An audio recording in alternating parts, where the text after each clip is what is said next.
Welcome to Luca and Miguel. Enjoy the video. You start by unlocking the Samsung A05 and opening Settings, then tap Accessibility to find Talkback. You do this because Talkback changes gestures and menus, so access must be intentional. Once you see Talkback listed, use two-finger scrolling to move. Talkback requires that gesture. Make sure your battery is sufficient so the phone won't shut down mid-change, and keep your lock PIN nearby in case the system asks for confirmation. You now tap the Talkback entry to open service details and locate the toggle. Because Talkback alters touch, use two-finger swipes and double-tap to activate controls. Double-tap confirms the toggle.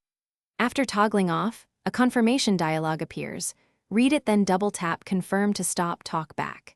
You're doing this to restore normal touch behavior and stop spoken feedback. Allow a few seconds for the service to shut down fully before moving on.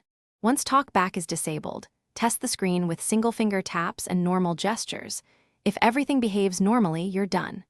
If Talkback still speaks, restart the phone and reopen accessibility to ensure the toggle remained off, because sometimes services require a reboot to reset.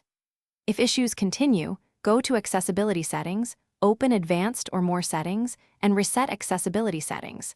This clears problematic configurations but preserves data. Use it only as a last resort troubleshooting step. Thanks for watching and please subscribe. It's the best investment you'll ever make.